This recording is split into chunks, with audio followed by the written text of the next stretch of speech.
Fala, bonitinhos e bonitinhas, belezinha? Doug aqui para mais uma videoaula.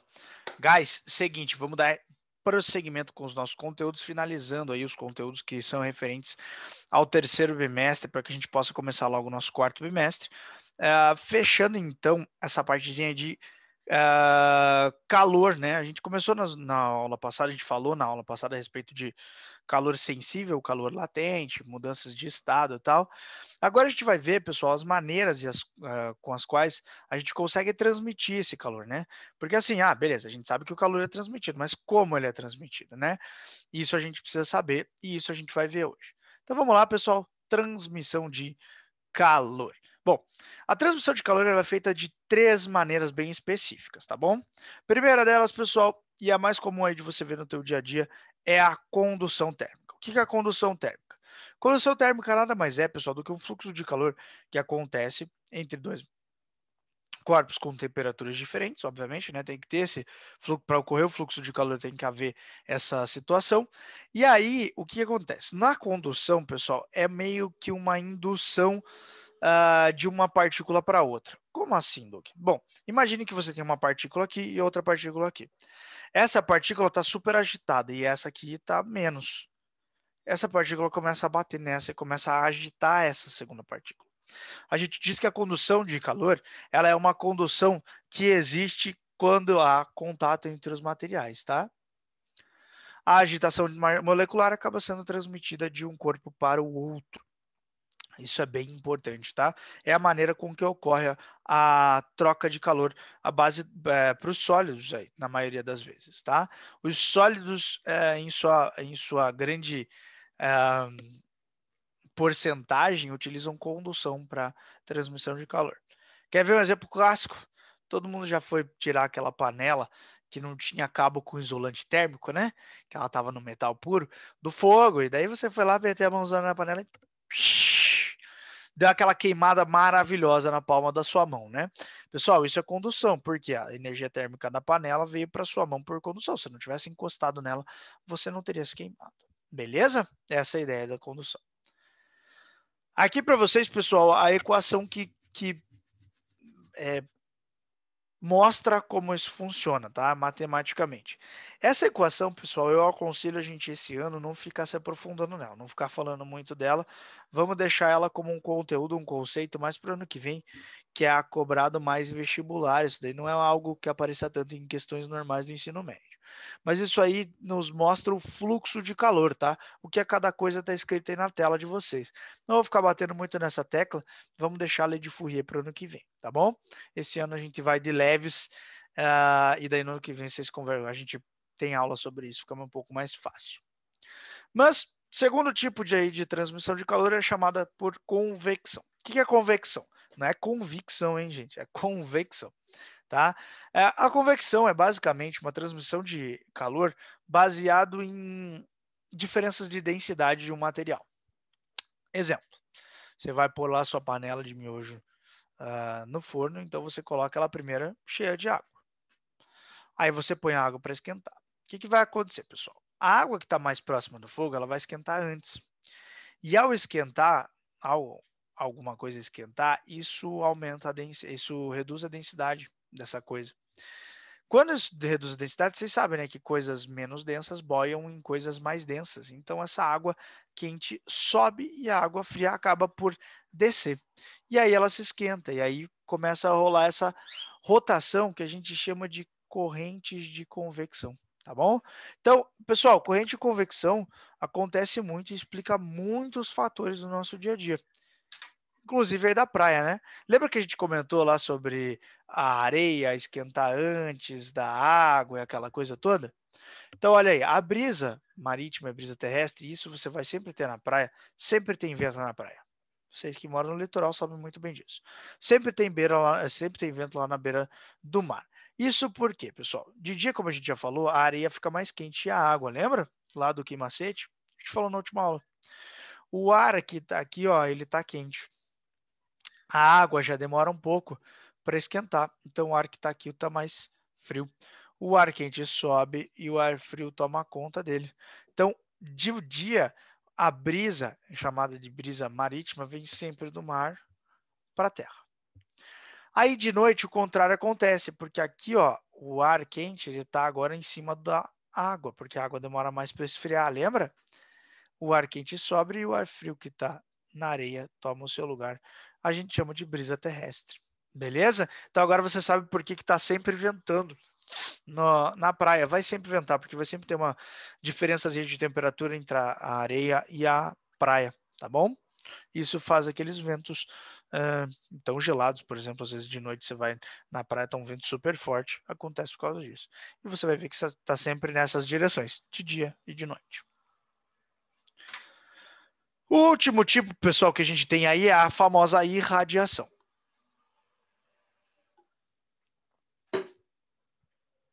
É por causa dela que existe vida na Terra, tá, pessoal? Os outros dois, vocês puderam ver que a gente precisava sempre de um meio material para ocorrer, tanto condução quanto convecção. A irradiação não precisa, tá? Porque a irradiação é uma transmissão de energia térmica por ondas eletromagnéticas, tá? Qualquer coisa que tenha um mínimo de temperatura acaba irradiando, tá? Inclusive você, por exemplo, ou qualquer objeto irradia energia térmica, mas muitas vezes acaba sendo não na onda, no comprimento do visível, né? Então, às vezes, você não vai conseguir ver a pessoa irradiando e às vezes você consegue. Por exemplo, eu estou irradiando luz agora. A luz natural está vindo lá de fora, também tem luz aqui da minha lâmpada, tá? Bate em mim e é refletido. Então, eu estou irradiando energia para vocês, tá? Ah, só que a radiação tem a vantagem de, por ser emitida por ondas eletromagnéticas, não é necessário um meio material para que elas se propaguem, né? Ondas eletromagnéticas não precisam de meio material para se propagar. Isso faz com que a energia térmica do Sol consiga chegar aqui na Terra. É por isso que a gente tem vida aqui, a gente tem temperaturas que são próprias para a ocorrência de vida aqui na Terra, tá? Isso também explica o efeito estufa, tá, pessoal? O que é o efeito estufa? Resumidamente, o efeito estufa que a gente fala da atmosfera, ele é um efeito estufa igual o que acontece na estufa de verdade. O que acontece na estufa de verdade? A gente tem vidros ali e os vidros eles são opacos ao infravermelho. Como assim? Eles deixam passar a luz que chega, então a luz vai entrar e vai ser absorvida pelas plantas. As plantas, pessoal, elas emitem depois que não só as plantas, tá? Qualquer corpo, você, uma mesa, uma cadeira, qualquer coisa, emite infravermelho. Só que o vidro ele não, ele reflete o infravermelho, ele deixa o infravermelho preso dentro da estufa. Tá? Isso faz com que a temperatura da estufa fique mantida. Isso é bem importante, né? Porque facilita a proliferação ali e o crescimento das plantinhas que estão sendo colocadas lá dentro. E a atmosfera funciona da mesma maneira. A Terra, em teoria, perderia, ela refletiria todas essas ondas que o Sol nos manda e a gente não conseguiria manter uma temperatura boa para se ter vida. Por causa dos gases do efeito estufa, a gente não perde essa energia. Então, essa energia acaba voltando para a Terra porque ela é parcialmente refletida novamente e mantém a temperatura da Terra sempre constante. Não constante, né? Mas a variação ali de temperatura dentro daquilo que a gente está acostumado, tá? Então, tudo isso tem a ver com o efeito estufa, tem a ver com ondas eletromagnéticas, tá bom? Povo, olha só, falando um pouquinho da garrafa térmica. O que é a garrafa térmica? A garrafa térmica, pessoal, ela nada mais é do que uma tentativa de isolar esses três tipos de, de transmissão de calor, tá? Então veja, primeira coisa, uma garrafa térmica ela é feita como? Ela é feita em duas etapas: a parte externa, que é onde você segura a garrafa, e a parte interna dela. A parte interna é isolada da parte externa com uma camada de vácuo para evitar que a gente tenha condução térmica, porque quando você encosta, você não envia energia térmica para dentro ou não rouba energia térmica, né, dependendo do que você está dentro. A intenção é isolar o que está dentro da garrafa térmica. Além disso, pessoal, a base e a tampa são materiais isolantes térmicos para que eu perca o mínimo de energia térmica possível aqui, tá? Outra coisa, a parte de dentro ela é espelhada e o espelhamento tem um motivo bem simples: reflexão. As ondas eletromagnéticas do que estão ali dentro não conseguem sair porque elas batem no espelho e voltam para dentro, não deixando o nosso objeto que está ali perder energia térmica para o ambiente, tá? passaria pelo vácuo, mas não passa pelo espelho. E é claro, né, pelo fato de ela ficar isolada ali, não vai haver convecção, porque não vai haver mudança de temperatura. Então, a garrafa térmica é o que nós temos de mais próximo aí para isolar os três tipos no dia a dia, né, pessoal? E como ela é bem famosa, a gente fala sempre dela aí quando a gente comenta a respeito da transmissão de calor, tá bom? E para fechar, pessoal, o conteúdo aí do teu bimestre, a gente vai falar de dilatação térmica, não só dos sólidos, mas dos líquidos também, tá? Como é que funciona isso aí, pessoal? Dilatação térmica tem que ser levada em consideração em muitos aspectos, e aí estão três aspectos bem importantes aí. Quais são esses três aspectos que eu coloquei na tela de vocês? O primeiro deles, o fio de luz. O segundo deles, uma ponte. O terceiro deles, o trilho de trem, tá? Isso acontece pelo seguinte, pessoal, sempre que ocorre mudança de temperatura, o nosso objeto também muda de tamanho, tá? O que acontece? Pensa da seguinte maneira, um corpo com uma temperatura maior, como o corpo A aqui, ó, tá? 80 graus Celsius, a agitação molecular dele acaba sendo muito maior do que a do corpo B, que tem apenas 10 graus Celsius, né? Certo? Por ter uma agitação molecular, esse objeto acaba ganhando maior, esse objeto acaba tendo um tamanho um pouco maior do que o outro, tá? Então, quanto maior a temperatura, maior vai ser o tamanho desse objeto. E por que a gente tem que levar em consideração naquelas três situações? Bom, vamos lá. Primeiro vamos falar dos tipos de dilatação que a gente tem. Primeira delas, a dilatação linear. O que é uma dilatação linear, pessoal? É uma dilatação que, assim, o objeto sempre vai dilatar em todos os seus aspectos, tá? Então, ele vai ter uma dilatação de volume, ele vai aumentar o volume como um todo. Mas, em muitas situações, a dilatação de altura e de comprimento e de largura não não precisam ser levadas em consideração, elas são muito pequenas. E aí você pega só a de comprimento, a gente chama isso de dilatação linear, tá? Como é que funciona? A equação está aqui do lado, ó. A variação do comprimento é igual ao comprimento inicial que o objeto tem. Alfa, o que é alfa? É um coeficiente de dilatação linear, tá? É o coeficiente linear. Vezes a variação de temperatura. Ou seja, quanto maior for a variação de temperatura, mais esse cara vai variar. O coeficiente de dilatação linear, pessoal, ele tem a relação com o material que vai ser usado, tá? Tem materiais que têm mais facilidade de dilatar, materiais que têm mais dificuldade. Agora, o mais importante dessa história toda, que eu tinha colocado lá, é o trilho do trem. Por que o trilho do trem, pessoal? O trilho do trem é uma barra de ferro super comprida. Quando o trem passa ali, ele atrita muito e ele esquenta essa barra de ferro. Essa barra de ferro vai dilatar, vai aumentar o seu tamanho. Qual que é o problema disso? As barras de ferro têm que ter uma distância uma da outra, tá? Porque se elas não têm, as barras de ferro vão entrar em contato e vão se entortar. Quando elas se entortam e o trem passa ali, ele acaba descarrilhando, tá? Então é muito importante o cara pensar nisso. Outro exemplo, as portas, pessoal, as portas de incêndio. Se o cara fizer uma porta de incêndio que dilata muito, o que vai acontecer com ela? O incêndio vai esquentar a porta, ela vai dilatar e vai emperrar na parte de cima. Por isso que toda porta tem um espacinho ali na parte de cima, tá? Então, se ela dilatar e emperrar, você não consegue sair do lugar onde está o incêndio, você vai morrer, velho. Por isso que as portas de incêndio tem que ter ali uma distância de segurança, tá? Então, essa é o que a gente chama de dilatação linear, que foi uma das coisas que eu falei lá para vocês. Outro é o fio. Perceberam que todo fio tem um caimentozinho? Isso porque se quando eu aumento a temperatura, eu aumento o tamanho, quando eu diminuo a temperatura, eu também reduzo o tamanho, pessoal. Isso é muito importante. Por que isso é muito importante? Porque se o fio de luz não tem um caimento e esfria, se ele é retinho e esfria, ele vai dilatar, ele vai diminuir o tamanho e ele pode vir a arrebentar, tá? Então por isso que a gente fala, por isso que o fio tem aquele caimentozinho ali, tá? É já para prever esse tipo de coisa. Segundo tipo de dilatação, pessoal, é dilatação superficial, que está relacionado com a ponte, tá? Uma ponte ela é feita de placas e as placas dilatam tanto em comprimento quanto em largura, tá? Só em altura que não dilatam muito, então a gente chama isso de dilatação superficial. A equação é parecida, pessoal. Variação da área é a área inicial, beta é o coeficiente de dilatação superficial, tá? E a variação de temperatura, a mesma ideia, tá? Mesma ideia. Só que agora a gente vai dilatar em duas dimensões. Pessoal, existe uma relação entre o alfa e o beta, tá? O beta, ele é 2 vezes o alfa. Tranquilo? Que não tem muito segredo, né, gente? A ponte é a mesma coisa, ela é feita de placas.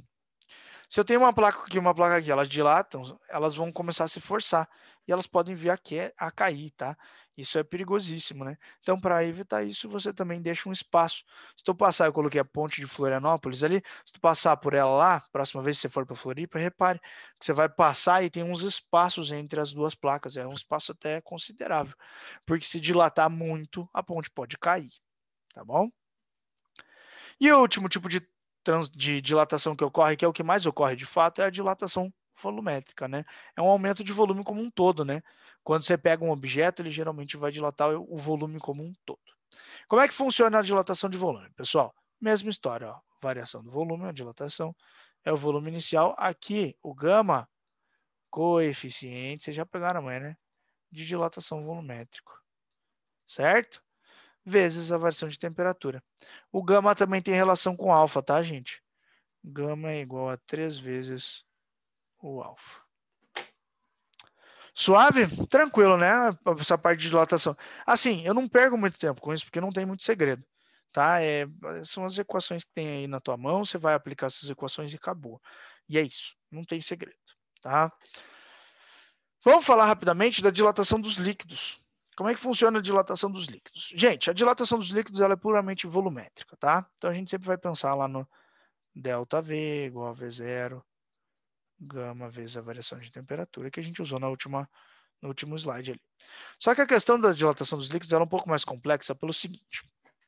Pego minha xícara aqui do novo espaço e eu esquento essa xícara com água dentro até a borda aqui, ó, tem água até a borda. Você concorda comigo que ambos vão esquentar? A xícara e a água. Portanto, a xícara também vai dilatar, tá? O que vai acontecer, pessoal? Como o líquido geralmente dilata mais do que o sólido, vai haver uma parte da água que vai extravasar aqui, ó. A gente chama isso aqui de dilatação aparente, ΔVAP. Como assim aparente, Doug? Se o recipiente não dilatasse, tá? Pensa dessa maneira. O recipiente não dilatou. O que vai acontecer? Se o recipiente não dilatar, tudo que vazar vai ser o que o líquido dilatou, né? Óbvio. Estava cheio até a bico lá, vai ser isso. Só que a questão nem é assim. A questão é que o recipiente dilata assim. Então imagine que aqui ó, eu tinha o recipiente e o líquido ambos com 200 ml. Tá? O que vai acontecer aqui? Quando chega nesse ponto aqui, ó, eu cheguei aqui e eu medi e agora ele está com 205 ml.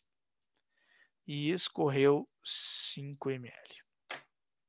O que aconteceu, pessoal? Aqui, ó, o que está dentro ainda, certo? É a dilatação do recipiente, mas também a dilatação do líquido. O líquido dilatou 10 ml. Como assim? Ele dilatou 5, acompanhando o recipiente, e aí ele acabou dilatando mais 5 e escorreu essa parte, caiu. Tá vendo? Então a gente costuma dizer o seguinte, ó, que a dilatação do líquido, vou chamar de dilatação L, vai ser a dilatação do recipiente, dilatação R, mais a dilatação aparente do líquido. Tá vendo? Essa é a relação que você vai usar quando você falar em dilatação térmica dos líquidos. Tá bom? Povo, falando em líquido, eu quero falar de um líquido específico aqui que é bem importante, que é a água, tá? A gente costuma falar a respeito da dilatação anômala da água. O que tem de importante sobre a dilatação anômala da água? O mais importante da dilatação anômala da água é o simples fato de que a água ela é do contra. Como assim do contra? Ela está a 0 graus Celsius. Até 4 graus Celsius, em vez do volume dela aumentar, o volume dela diminui. Depois que passa dos 4 graus Celsius, ele volta a aumentar. Tá? Então a dilatação da água ela é um pouquinho diferente aí da dilatação das outras substâncias. Tem também, acho que bismuto e prata fazem isso também, mas são em temperaturas diferentes. Se eu não me engano, tá, gente? Mas a água que é o mais importante para nós aqui. E por que a gente faz essa relação? Para você se ligar na densidade da água. Como assim, Doug? Densidade é massa por volume, né? Se eu venho aqui ó, em 4 graus Celsius, 4 graus Celsius quer dizer o quê? 4 graus Celsius eu tenho o menor volume possível, tá vendo? O menor volume possível significa o quê? A maior densidade possível para essa determinada massa de água, tá? Então, quando ele falar em densidade da água a 4 graus Celsius, a gente tem a maior densidade possível. Depois, conforme vai aumentando a temperatura, vai aumentando o volume, reduzindo assim a densidade, porque a quantidade de massa continua a mesma ali, né? A gente não perde quantidade de matéria ao alterar isso aí. Beleza? Então é isso aí, pessoal. Eu sei que é bastante informação, eu sei que a gente viu bastante coisa hoje, tá? A gente vai ter que ver isso com calma, aplicar uns exercícios, tem bastante detalhezinho importante, mas assim, a parte de dilatação ela é super tranquila, não tem muito segredo, tá? E as partes de transmissão de calor eu acho que também não, é mais teórico e tal. Qualquer detalhezinho aí, qualquer dúvida que você tiver, claro, vocês sabem, estou sempre à disposição. Um abraço a todos e falou!